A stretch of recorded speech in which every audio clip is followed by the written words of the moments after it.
Folklore atau cerita rakyat di Indonesia memiliki ribuan kisah, dan folklore atau cerita rakyat itu sangat penting. Di dunia mungkin dikenal cerita Romeo and Juliet di Eropa. Di Indonesia ada Ande-Ande Lumut. Mereka mempunyai cerita apapun. Kita punya cerita yang lebih seru dan lebih indah. Bahkan cerita rakyat folklore di Kepulauan Nias yang menceritakan begitu ada gempa langsung naik ke gunung. Setelah ratusan tahun dari mulut ke mulut cerita itu diceritakan. Hal inilah yang menyelamatkan waktu peristiwa tsunami di Aceh. Banyak korban sampai 200.000 warga Aceh. Tapi di Nias tidak terlalu banyak karena mereka sudah tahu cerita dari mulut ke mulut. Itulah folklore. Dan salah satu cerita rakyat yang selalu didengungkan oleh mbah-mbah nenek-nenek saya dulu ketika lagi tidur adalah cerita perintah Sunan Bonang untuk melaksanakan yang namanya sebuah perintah yang namanya Apati Geni, perintah mematikan api. Sunan Bonang tahu budaya api adalah dekat dengan budaya metal, di mana membuat keris, membuat peralatan metal semua menggunakan geni atau api atau dahono. Perintah Apati Geni adalah perintah mematikan api. Ketika Belanda tahun 1470-an di abad 15 sudah akan menguasai Indonesia, Sunan Bonang tahu apa yang akan terjadi. Mereka pasti bukan akan mengambil sekedar rempah di Indonesia, tapi akan mengambil budaya metal. Dan langsung diperintahkan perintah Apati Geni tersebut. Dan sejak saat itu sudah 400 tahun lebih budaya metal di Indonesia masuk ke dalam permukaan tanah. Dan salah satu peristiwa yang saat ini selalu didengungkan oleh Mbah dan Eyang adalah suatu hari nanti perintah Tinitah Sumuruping Geni, perintah menyalakan api, akan dilaksanakan segera. Dan ketahuilah para sahabat, kayaknya waktu itu adalah sekarang.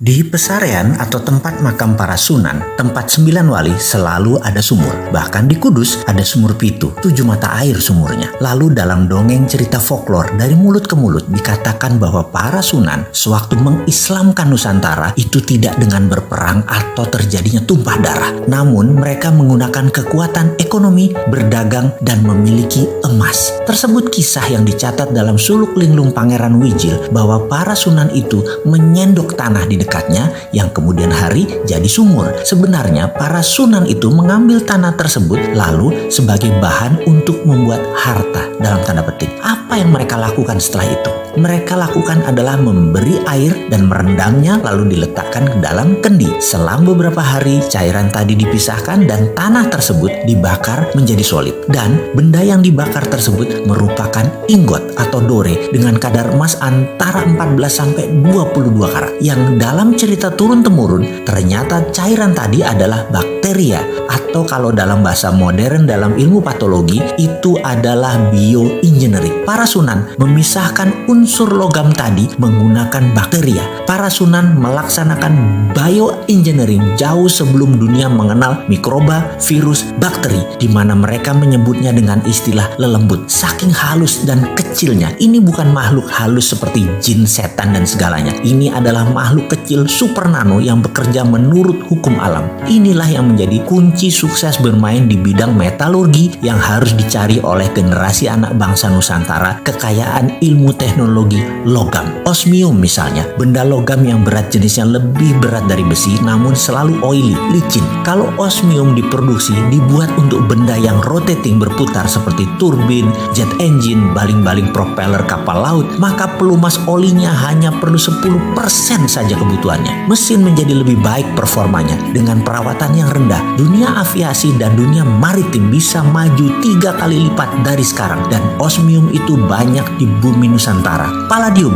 yang lebih kempling mengkilat, lebih ringan dari platinum tapi lebih kuat mutunya, akan membuat membuat dunia kesehatan seperti laser, heavy duty, permesinan, transportasi, drone akan menjadi sangat murah. Rhodium lain lagi bisa minus resisten pengantarnya hingga alat komunikasi bisa lompat menjadi 6G, 7G, bahkan 10G. Lebih cepat lagi data tertransfer. Thorium membuat listrik tenaga nuklir tidak lagi berbasis uranium yang berbahaya, membuat biaya listrik berbasis minyak bumi, batu bara menjadi kemahalan karena dengan thorium per kilowatt hour hanya $0,3, jauh di bawah harga batu bara yang $0,8 dan jauh di bawah gas yang $1,1 untuk energi listrik. Semua itu adalah budaya metal, mulai dari metal biasa, metal tanah jarang atau rare earth, hingga precious group metal, semua ada di tanah air tercinta ini. Sebelum melangkah jauh, kita merenung sejenak, menengok apa yang para Sunan sudah lakukan untuk anak cucunya, untuk bangsa Indonesia. Bukan hanya nikmat agama Islam, namun budaya luhur, budaya logam dia wariskan untuk kita. Untuk menjadi yang terdepan, warisan beliau-beliau tersebut harus kita pertahankan. Inilah strategi SWF, Sovereign Wealth Fund, berbasis natural resources capital yang selalu didengungkan oleh si bosman yang sok keminter ini, menggunakan kekuatan kedaulatan sovereign natural resources untuk menjadi alat tawar kepada negara lain, bukan menjadi pengemis minta-minta pinjaman seakan-akan kita ini miskin. Sekali lagi, sejarah sudah mengingatkan, wahai pejabat, rajin-rajinlah baca sejarah dan menengok kekuatan bangsa sendiri. Semua tersedia, semua tinggal dipakai. Masih nggak ngerti juga ya SWF ilmunya para Sunan ini ya? Ngobrol dong kita.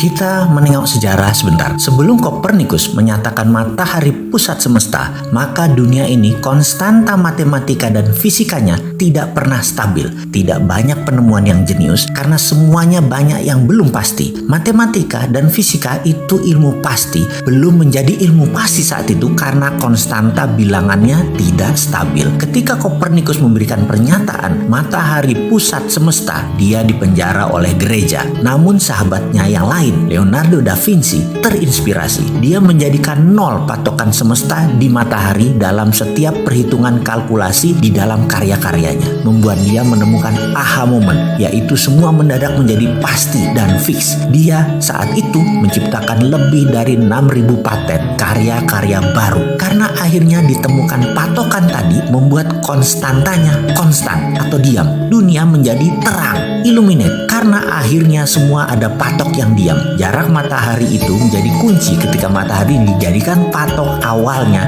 dan diam. Sejak saat itu, teori gravitasi Newton, Principia of Mathematica tercipta. Satuan jarak, satuan waktu, satuan panas, gravitasi mendadak menjadi terukur. Semua free thinker menjadi bergairah. Dunia teknologi permesinan berkembang dengan cepat sejak saat itu hingga puncaknya adalah revolusi industri di Eropa. Eropa mengalami zaman keemasan manusia kedua sejak zaman keemasan pertama periode Socrates, Plato yang penuh dengan kedamaian dan karya tinggi umat manusia. Di Timur Tengah, berbarengan dengan itu juga kemajuan ilmu tadi membawa Islam juga dalam zaman keemasannya karena teknologi dan pendidikan. Revolusi industri Eropa tadi akhirnya melahirkan penjajahan atas negara yang belum berteknologi namun kaya sumber daya alamnya. Atas nama kemakmuran negara industri itulah penjajahan terjadi. Lalu ada sebuah wilayah yang makmur yang menjadi incaran negara teknologi itu di abad pertengahan. Wilayah itu mataharinya tercurah 95% dalam 1 tahun. Sumber airnya banyak dan memiliki pegunungan vulkanik dan tektonik yang panjang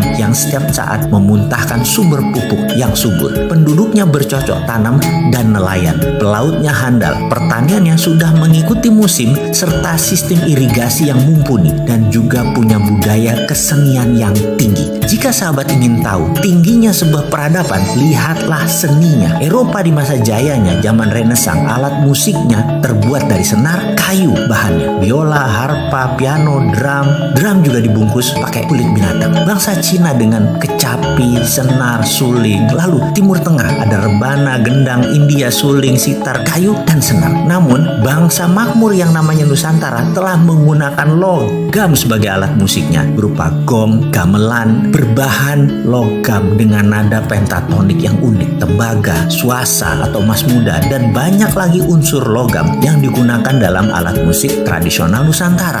Di Nias, di Kutai, di Jawa, di Sulawesi, semua terdapat jenis alat musik berbasis logam. Budaya ini sudah ada ratusan tahun yang lalu. Budaya logam Nusantara sangat tinggi. Karena itu ketika Sunan Bonang memerintahkan Apati Geni, perintah mematikan api, budaya logam disimpan rapih. Semua api peleburan dimatikan, ditutup rapat, sehingga ketika penjajahan datang di muka bumi Nusantara, bukan saja mereka ingin mencari rempah, namun pastinya mereka mencari budaya logam. Data tersebut hilang di telan bumi. Para sunan tahu penjajah tadi sekali lagi bukan mencari rempah, ada yang lebih tinggi dari rempah, yaitu mereka mencari budaya logam. Cerita ini mungkin hanya folklore atau cerita rakyat, namun cerita ini menyebar terus karena tradisi Nusantara adalah budayanya pitutur, bertutur, bukan budaya tulisan. Cerita ini adalah cerita yang biasa mbah-mbah saya ceritakan di malam hari Ba'da Isya di kampung saya dulu. Yang dilanjutkan begini, ada dua perintah Sunan Bonang kala itu.